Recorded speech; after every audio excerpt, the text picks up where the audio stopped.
Okay, great. I did want to introduce myself. Aloha kakahiaka. Good morning. My name is Shisa Kahauna'ile, and I am the outreach specialist here at the ANA Pacific Region TTA Center.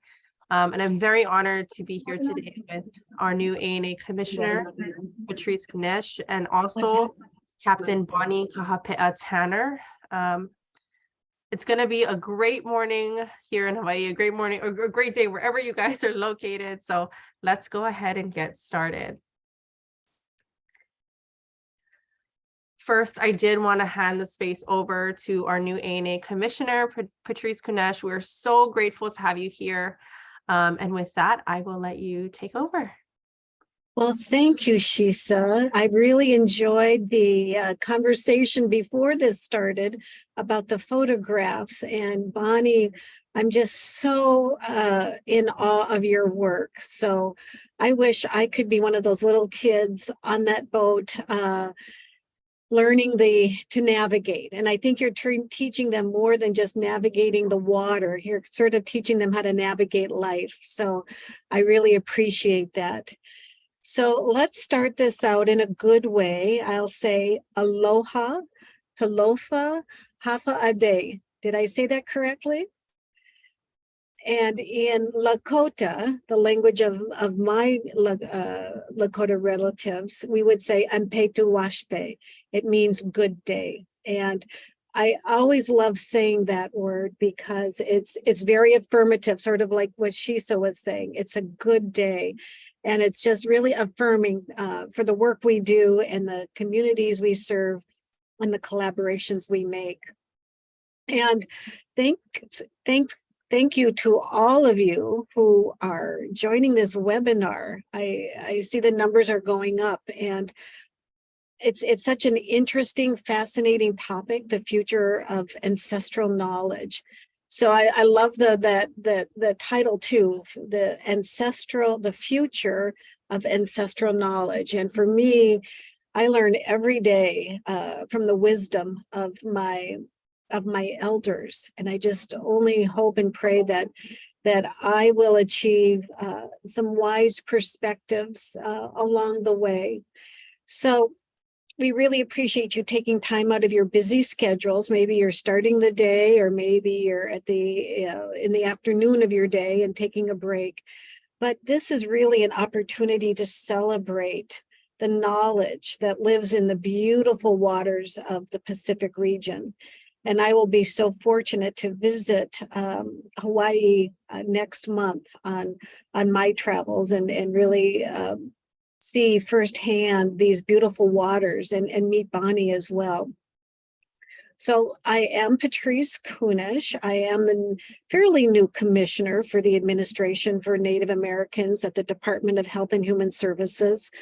This is my 4th month. And, you know, if we talk about dog years, I'm sort of reaching middle life, but I've really appreciated all the work that goes on at ANA and the connections we're making with community partners such as yourselves.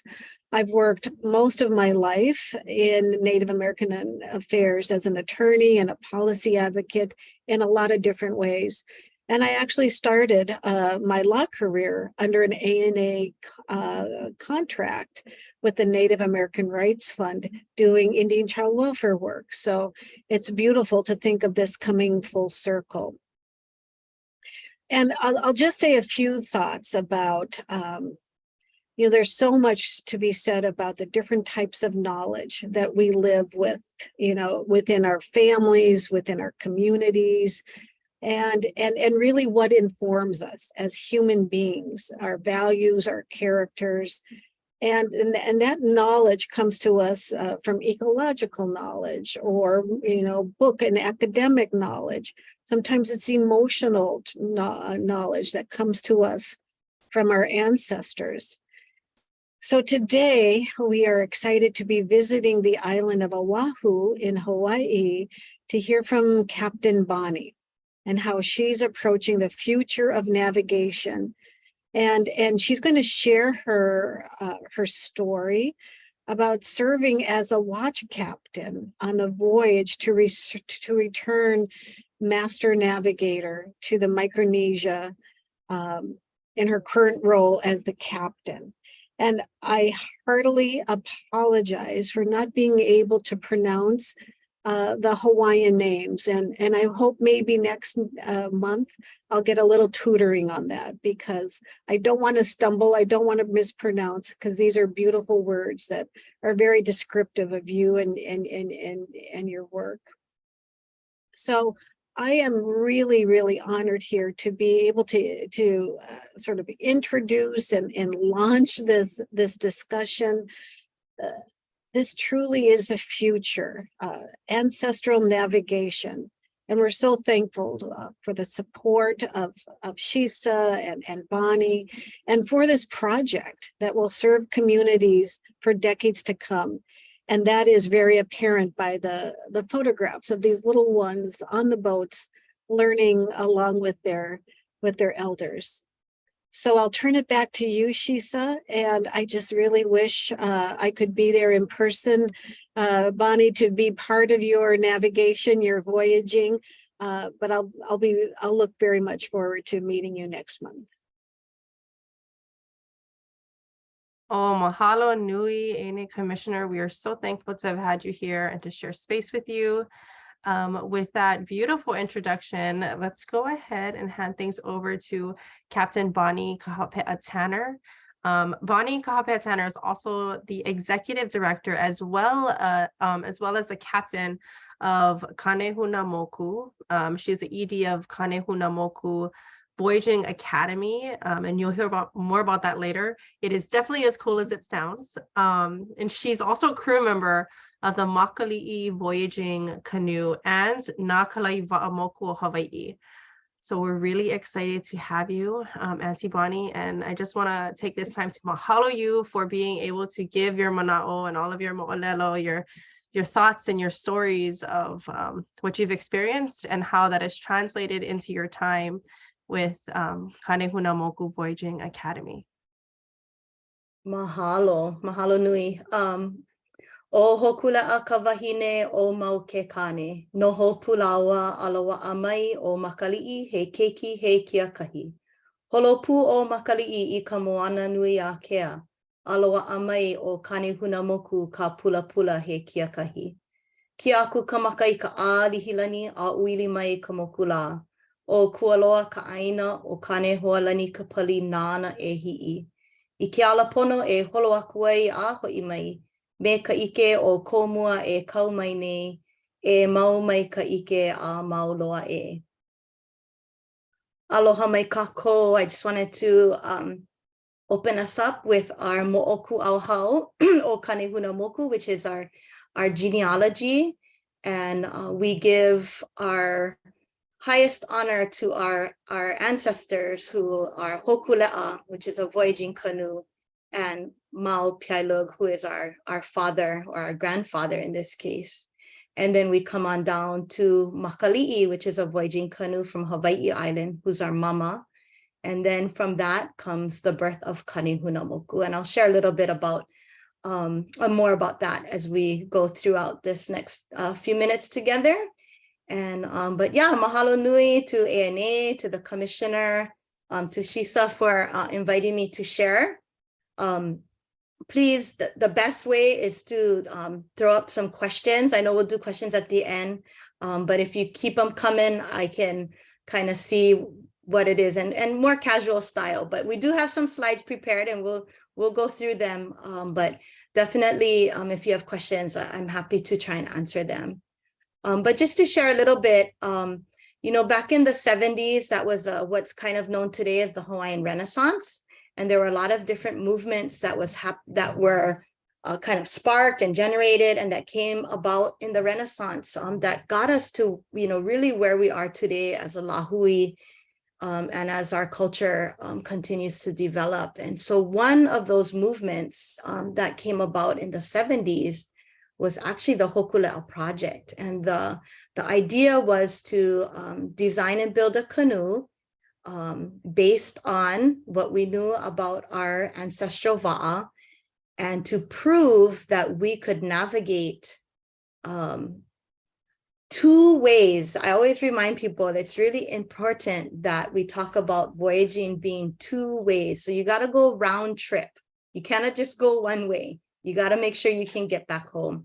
And so there was kind of some thoughts in the academic world that Polynesians did not have the mental intellect and the physical abilities to make these two-way voyages. So that's how the Höküle'a project came to be. And but when they built the canoe, there was one huge missing piece, and that was this man here in these pictures, P.S. Mau Pialiug. And he is really responsible for the rebirth of non-instrument wayfinding in Polynesia. Not to say that there were not other navigators, because there were and there are, but Mau was the one to come forward to Hawaii and was able to successfully navigate the Höküle'a from Hawaii to Tahiti in 1976. He is from the small island of Sarawak in Micronesia, and he was trained by his father and grandfather. And how he actually came to Hawaii was actually through the Peace Corps. There was the Peace Corps on Sarawak Island, and that's how they heard about the project, and eventually helped to get him to Oahu, where he was introduced to the Polynesian Voyaging Society, and Mau agreed to be the navigator on that voyage. And let's see, I think we can go to the next slide, Shisa. And this next slide is this is Höküle'a. This was in 2007. So after she had gone through, you know, almost 30 plus years of some improvements and modifications. But the Höküle'a and the Polynesian Voyaging Society, which did start in the early 70s and continuing today. And in fact, they are currently in Alaska, and they are starting their next 5-year voyage around the Pacific Rim. And so they are starting that in Alaska. So they've already, if you're on social media, go check it out. Höküle'a crew posting some amazing photos of the canoe up against some of the glaciers and the beautiful landscape of Alaska. And so Höküle'a really came out of that, the 70s, and continued to go, but it wasn't without a lot of challenge. I think as many of us probably have stories and experiences with lots of challenge. In fact, the first voyage in 76, when Mau navigated, there was some problems on the voyage down. And of course, he successfully navigated. That was not the problem at all. But there was problems between the Western scientists and their mission on the voyage, and then the Native Hawaiian voyagers who were really trying to rediscover, reestablish, reconnect to their ancestors, to the Va'a, to the ocean. And sometimes that didn't match up or align with the Western science or the mission of the project. And so, you know, there were some challenges, and there were enough challenges that when the Höküle'a arrived in Tahiti, and it was a humongous celebration, they say one of the biggest celebrations in Polynesia in known history. And Mau was so upset about what had happened on the canoe and what was taking place that he actually left. He left and flew home and said that he didn't want to be a part of the project anymore. And the canoe actually came home from Tahiti using modern instruments, which at that time in the 70s was compass and sextant. Not like today we have a GPS. But even throughout that struggle of Höküle'a and those beginning years, Mau did eventually come back in the 80s. And he came back because he wanted to teach. And of course, some of you may know in 1978, Höküle'a did attempt to make a second trip to Tahiti. But however, this time they ran into very poor weather just after leaving Honolulu, and the canoe overturned. And of course, we lost one of our greatest watermen of all time, Eddie Aikau. And it was due to this loss of human life that Mau agreed to come back, because he didn't want us to make the same mistakes again. And so then in the 80s, Höküle'a did return to Tahiti, this time being navigated by a Hawaiian. At that point, it was Nainoa Thompson. And, you know, kind of the rest is history. And Höküle'a made several voyages all the way up until 2014 when they did the circumnavigation of the world. And of course, now the Moana Nui Akea voyage, which will go around the Pacific Rim. So lots of success there, but of course, lots of sacrifice and lots of challenges and growth along the way.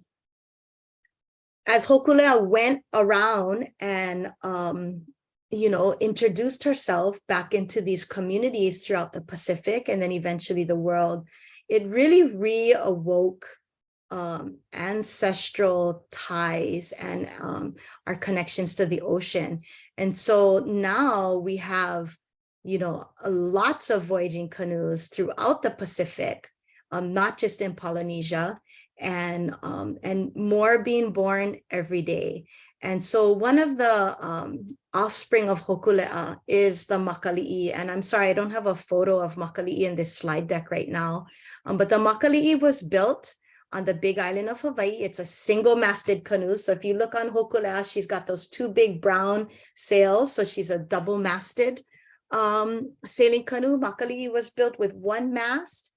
And she was built by the Bertleman brothers. Shorty Bertleman was Mau's first student in 1976 on that very first voyage to Tahiti. And Shorty's brother, Clay Bertleman, who got involved in the Höküle'a shortly thereafter, really big community movers and shakers, kind of like the get it done kind of guys. They really wanted a canoe on Hawaii Island. That's where they were from. And they wanted a canoe for their families and for their community and for the kids in their community. And so they created the canoe Makali'i in 1995. And I was very fortunate to be a part of that va'a, still am today. That's like our home or my home. And Clay Bertleman made a promise to Papa Mau, to Mau Pialiug, when he built the Makali'i, and he agreed. He said, you know, Papa, I'm going to take you back home to Micronesia on a Hawaiian canoe and honor you in front of your own people. And so for all those years, you know, the Höküle'a had been sailing around Polynesia. So Makali'i had taken up that kuleana to take Mau back home to Micronesia. And so that voyage was in 1999.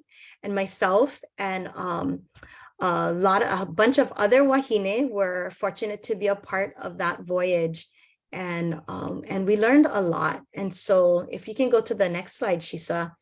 At the end of the voyage, you know, we were with Mau. The voyage was 3,600 miles. Took us 3 months.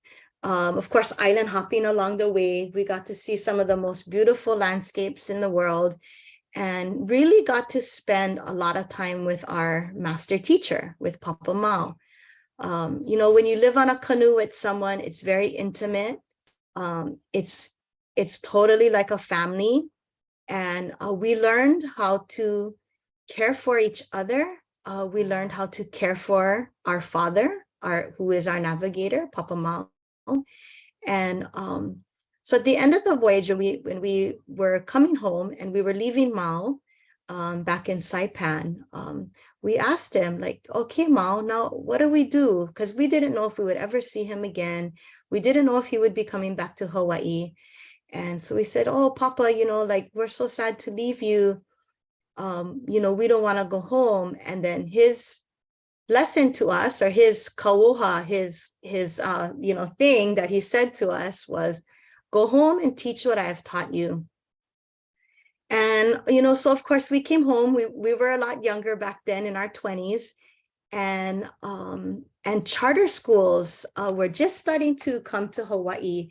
And there was a movement by the Native Hawaiians to get in on this charter school movement and to create not only charter schools, but charter schools that focused on Hawaiian learning and project-based learning. And so that's how we created this va'a here, Kānehūnāmoku. And Kānehūnāmoku is a coastal canoe. It's 29 feet long. It's made out of fiberglass.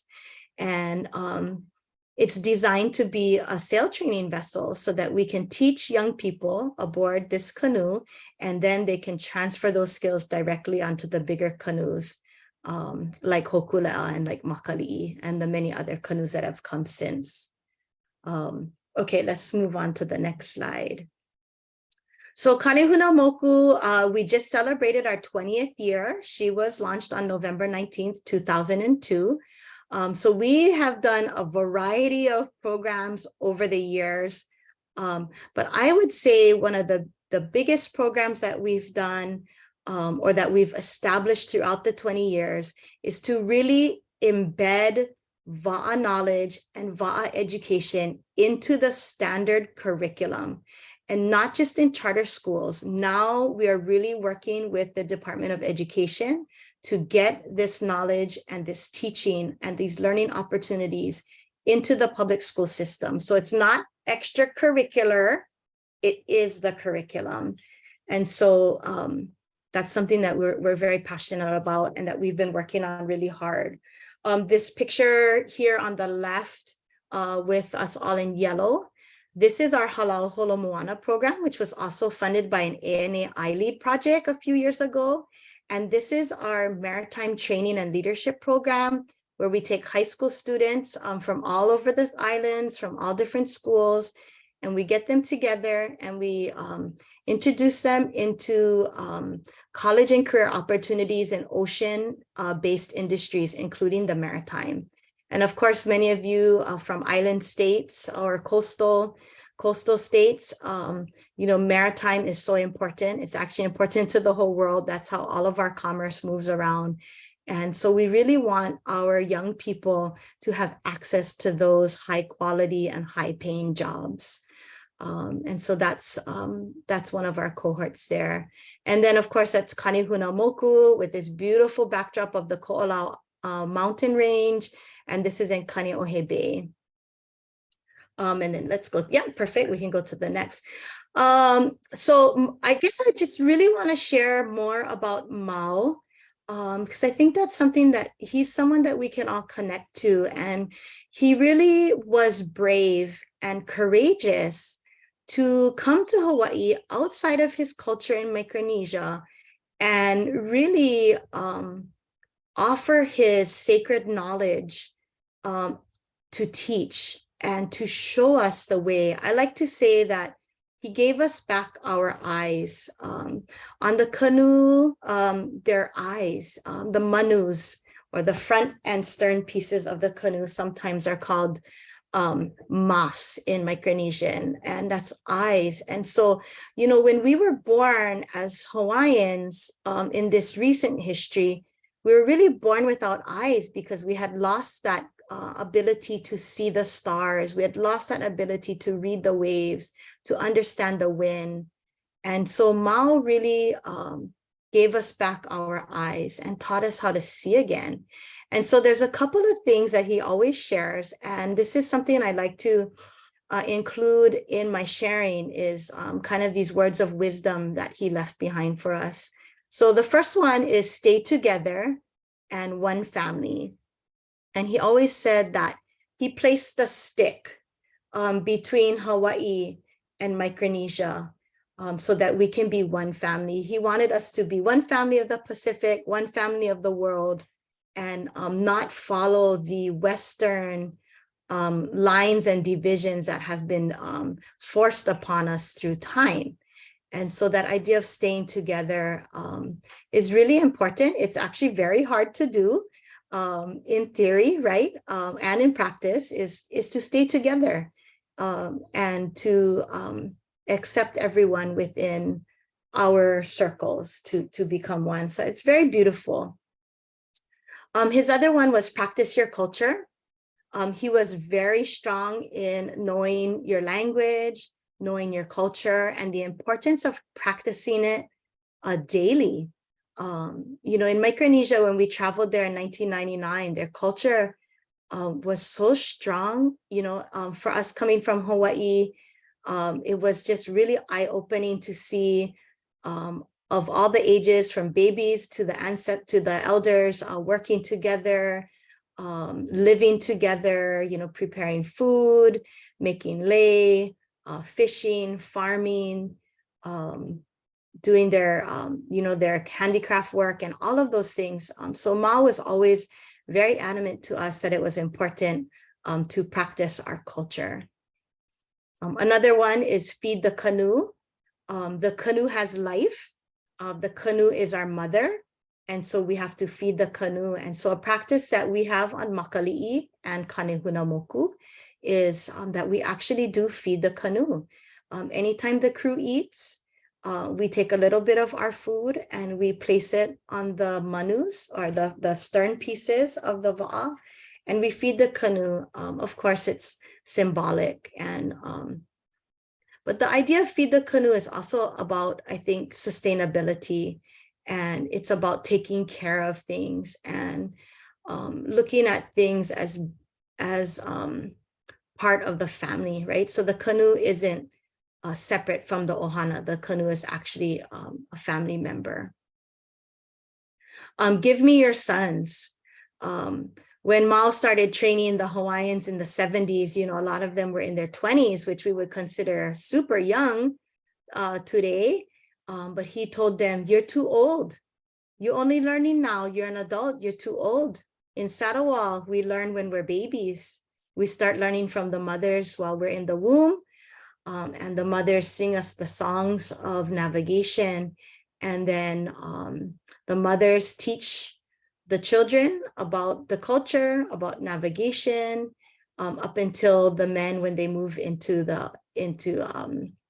teenager, you know, a puberty age, and then they move into the men's house, and then they're taught by the men. But the mana'o here that I understand from Mau is it's important to teach the children.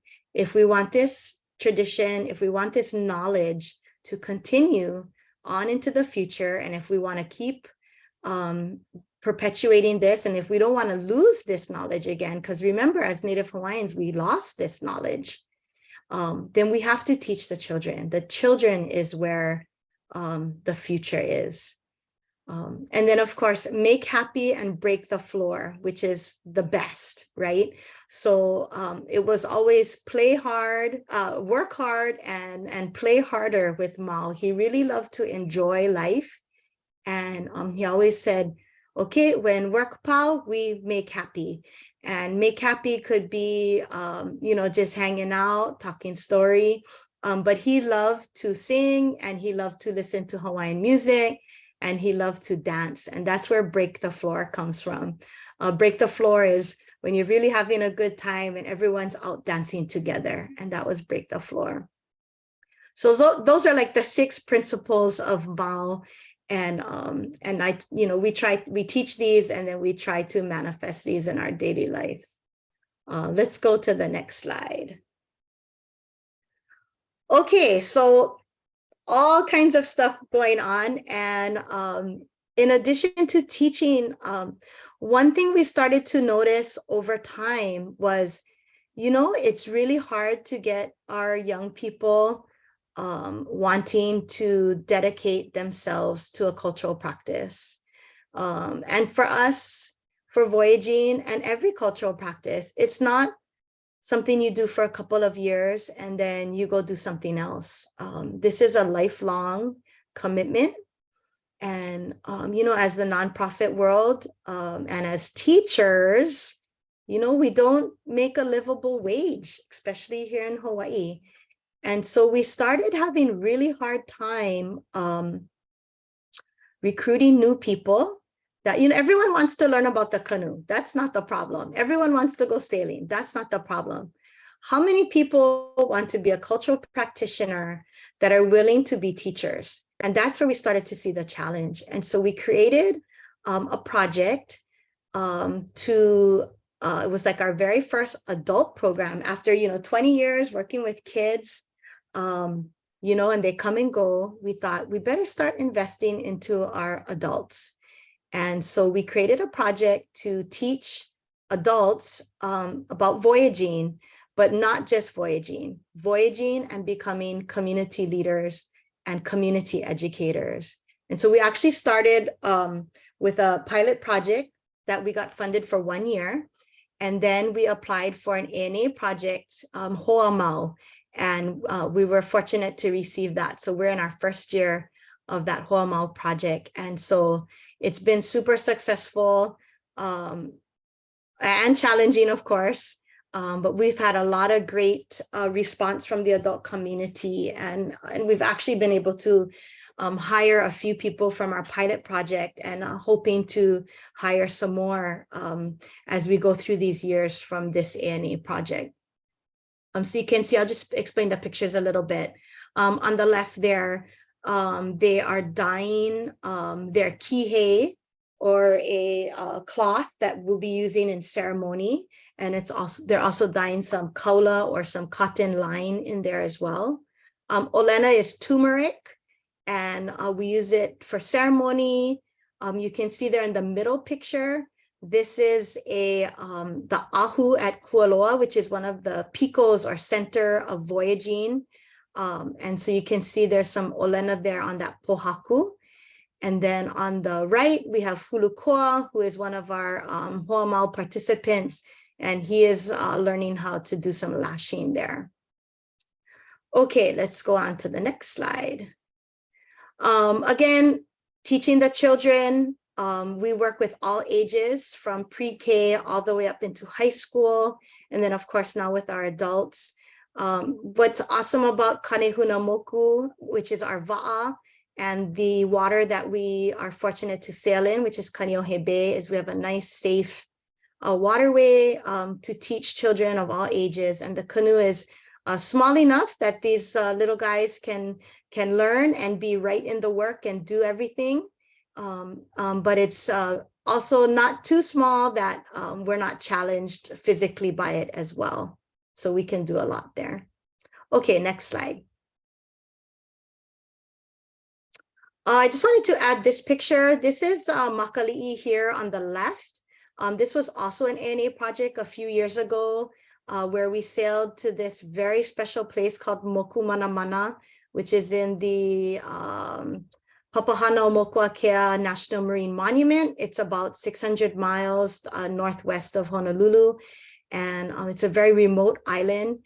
But we got to take Makali'i. We sailed there using only non-instrument navigation by Pualani Lincoln under our Master Navigator, Shorty Bertelman. And it was an amazing project. And so this is our Mama Makali'i.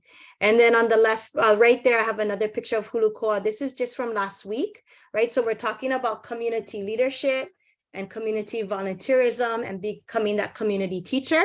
Well, we took all the voyagers and we put them on land, and we joined up with one of our local schools, and we helped to host a ku'i kalo day where we're making our traditional food. And so here's a picture of Hulukoa explaining to the students how to ku'i kalo, or how to pound the taro into poi. Okay, we can go to the next slide. On the left there, that man is Mau Pialiug's son, Placito, who we've had the good honor of learning from him. So we're learning from father to son. And then he is here teaching these students about the Pafu, or the Micronesian star compass. And then on the right, an older picture, I think this is from maybe about 2005 or 6. And that's Mau there in the middle with all the kids on one of our voyages around down the west coast of Hawaii Island. And so it was really awesome when we did have Mau here. We always made sure that there were students and young people around him. Next slide.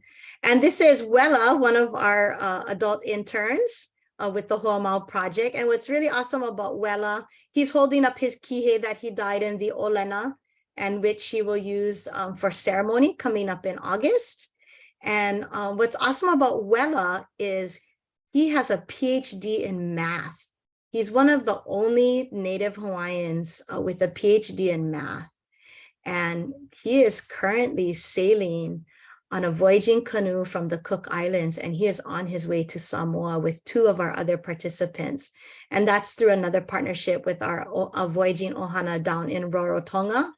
And so I think it's just amazing that, you know, you never know what experiences are going to keep growing. And so, you know, 2 of our Hoa Mau participants just finished like a month or 2 ago. Actually, they finished in March with their part 2 training, and they are now sailing and learning from one of the best navigators, Pe'i'a-Patai, and they are in the middle of the ocean right now with their ancestors. And so I just super grateful for all these opportunities that ANA and of course all of our other funders have afforded us over all these years. That's really changing. It's really changing lives and changing the impact. So if you think of someone like Wella, you know, he has a PhD in math. He's a teacher. He teaches at West Oahu, and he is developing a math textbook using Hawaiian voyaging and navigation as the foundation of teaching math. And now he's going to include the entire Pacific in his project. And so I think if you think about the investment into one person, it might seem like a lot, but then when you think about how much impact this one person is going to make in his lifetime, then it's very, very well spent money. Okay, next slide. This is also us last week. Saturday, we participated in the Celebrate Micronesia Festival at the Bishop Museum.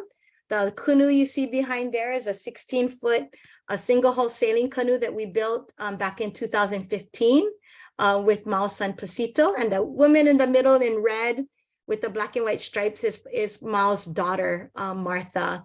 And the rest of us in the picture are a lot of our Hoa Mau interns. So again, they're getting this opportunity to meet more people in the community, especially the Micronesian community, and give back to the community. So super awesome. Let's see if there's another slide. Okay, questions and answers. I know that was just like a ton of information, but I'm happy to expand on anything if anyone has questions. Yeah. We did have some questions come in. So towards, they came in at different times. So I'm going to start from the first questions that we got in. So one of the first questions that came in was, as a teacher, can they apply this learning, you know, navigational learning to their lessons? Yes. If you look on our website, kānehūnāmoku.org, we have a bunch of curriculum up there. And then also like through the Höküle'a, you know, they've been almost since 1975. So there is a lot of curriculum in Hawaii that's been developed over the years, including curriculums in other places of Polynesia where voyaging has been revived. But if you shoot me an email, I can put you in touch with our curriculum coordinator, and then also maybe send you some more links where you could go looking for curriculum. But yeah, I think the more we can, especially if we have teachers, that's really where the future of ancestral navigation, to me, in my opinion, is going to be, is within the school systems, within the community, because we need to really get as many people as possible that want to learn this knowledge. Because, you know, in Mao's day, it was very sacred. It wasn't something that you shared outside of your family. It was only passed from, you know, grandfather to father to son. But when Mao broke that tradition, you know, it wasn't easy for him. I think he got a lot of heat for it back in his home community. And there still, I'm sure, is some challenges today. But, you know, he really was, he had the forethought that navigation was going to struggle in his own homeland, and that he needed to share it outside of his culture in order for it to keep growing and for it to continue. And so, you know, I think it's really our responsibility now to really keep it going and to follow in his legacy, follow in his wake to continue this tradition. So yeah, for sure. There was another question within that same realm that asked, can the canoe knowledge, the va'a knowledge, be translated to, you know, maritime jobs? Yes, that's exactly what we're doing with Halal Holo Moana, which is another one of our programs. We haven't gotten funding for the past 3 years, so that program's kind of on hold. But absolutely, and I know some people in Saipan and Guam have been kind of working on this. Absolutely, you know, a lot back in, I would say, if you look back 70s, 80s, you know, even prior to that, the whaling days, Native Hawaiians were going out on these Western ships because they were so knowledgeable and so skilled on the sea. You know, captains wanted them.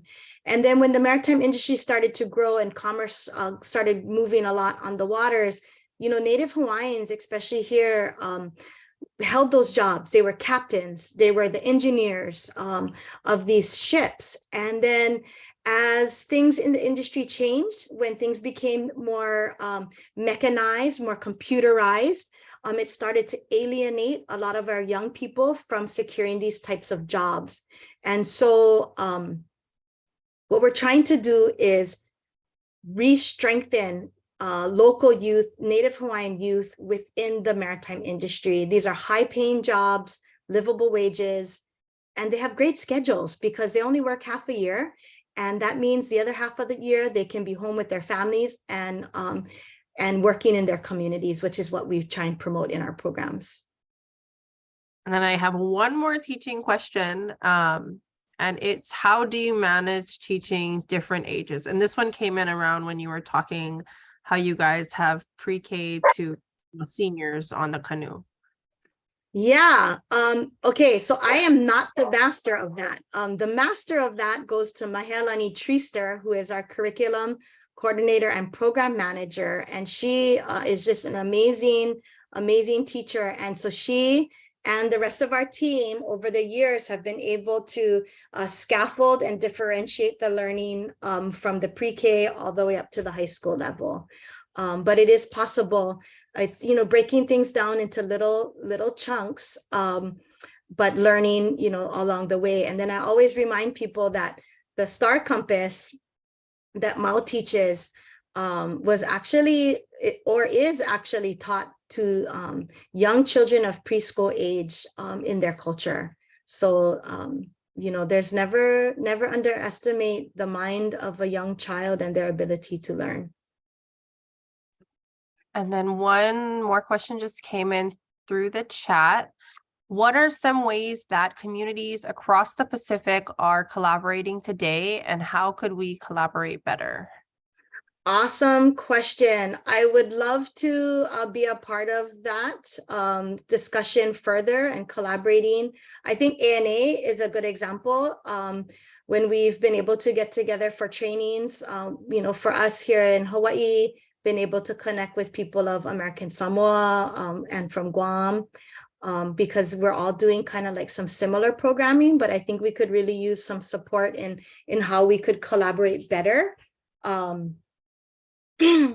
Because really, right, we got to make one family and support each other. And so I would love to work more on that as well. So mahalo, Kaulana, for posing that question.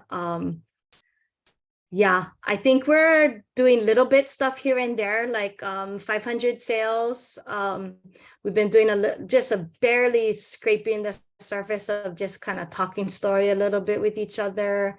And but yeah, there's so much more we could do to make us stronger together. So I totally, let me know how I can help. I would love to be a part of that.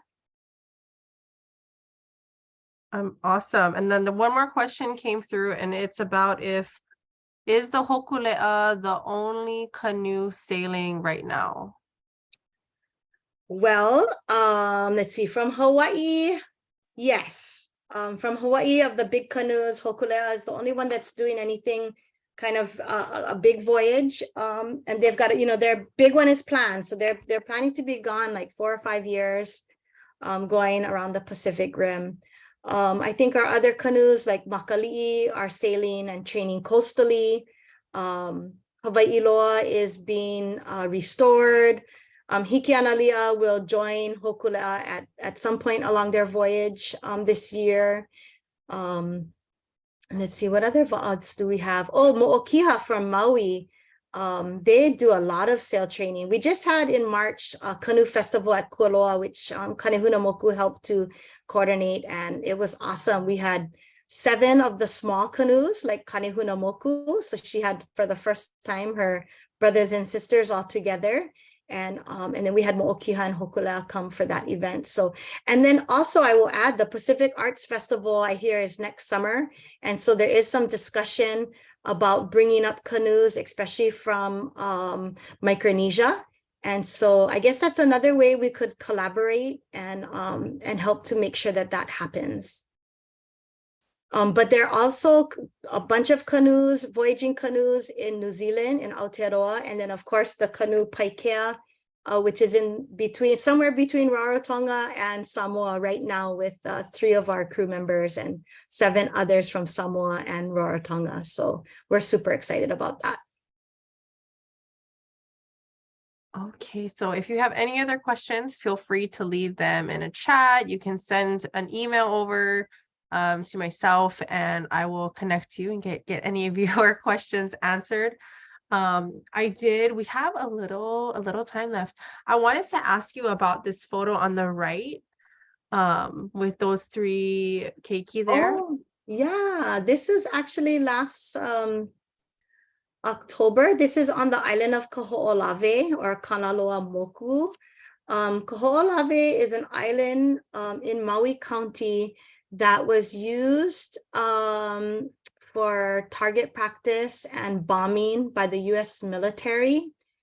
In 1994, it was given back to the state of Hawaii and is in the process of being restored. This site is very significant to voyaging practices and navigation. This is Keala Ikahiki, or the pathway to Tahiti. And this platform here was restored in 2004. And so we're here doing some observations, looking at the, let's see, this would be sunset. So looking at the sunset going down and the stars starting to come up. And so this is 3 of us here doing that kilo, or that observation. That is beautiful. Oh, what a gorgeous view. We have one last photo, but I do want to take this time to mahalo you, Aunty Bonnie, for the wealth of knowledge that you have. And not just that, but growing up in Hawaii, I am Native Hawaiian. We just grew up knowing that we're vessels, we're all vessels, and the amount of knowledge that you have in your vessel, and your willingness and ability to share that knowledge so it lives forever is just, it's amazing. And as earlier when we were talking story, we had opened up the webinar a little bit early to talk story with everyone, and as parents, I feel like it's so special to have opportunities like this for our keiki. So just mahalo for all the knowledge that you've given to not only our communities, but all the other communities that also want to practice with their people. We actually did get a comment in the chat from Auntie Vicky and how they're trying to also do this in the CNMI.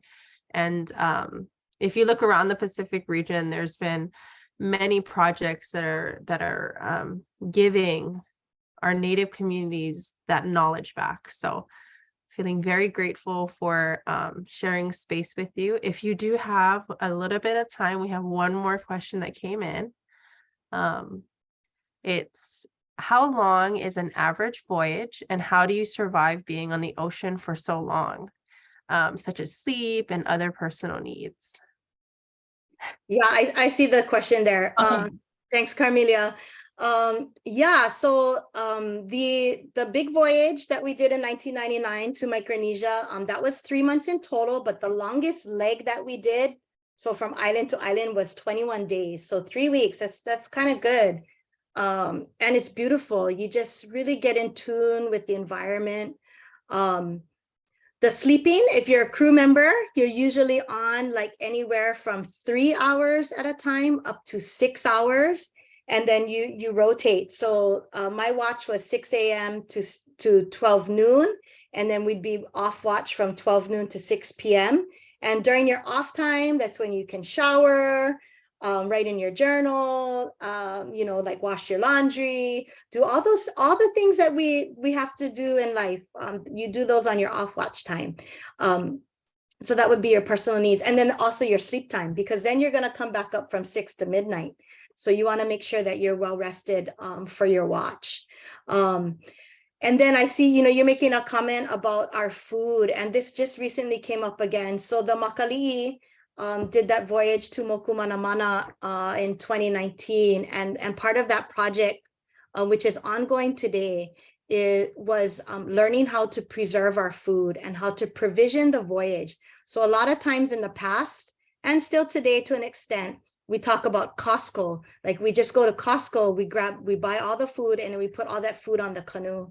But what are we really learning if we're just eating food that's made in a factory?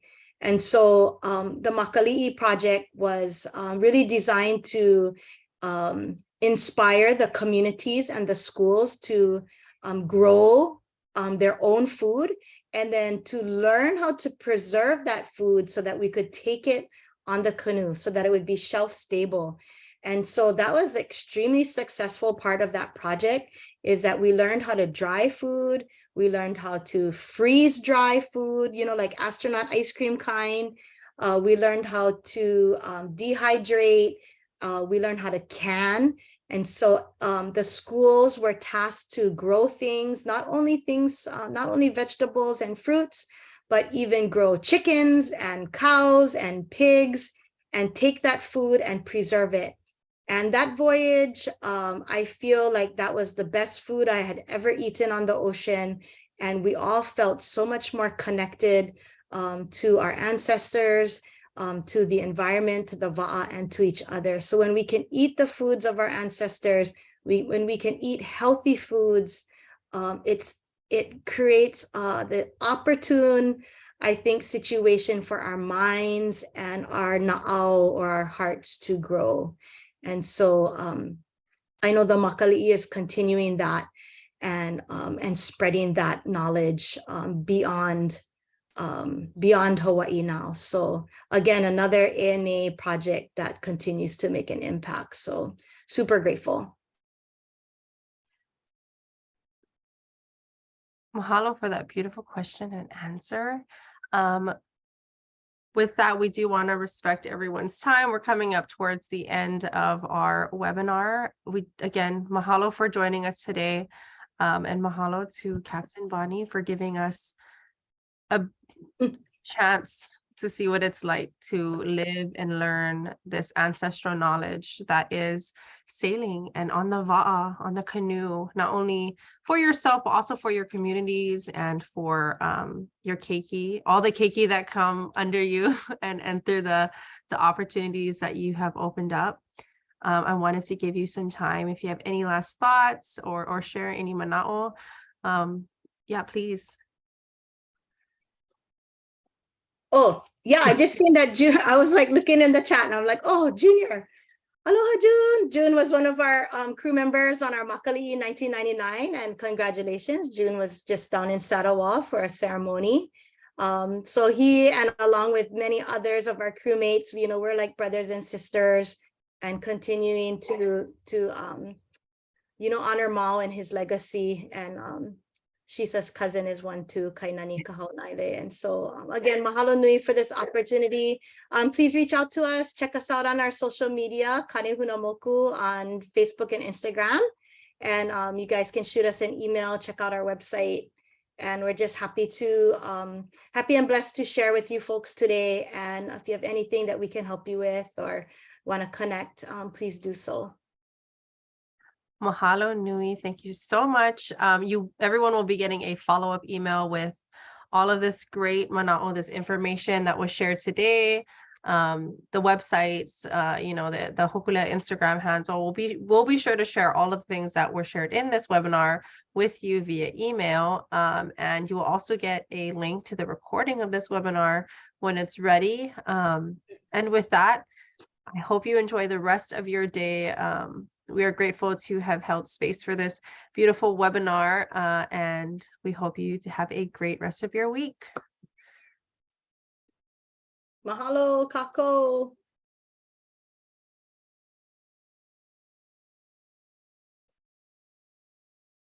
Okay,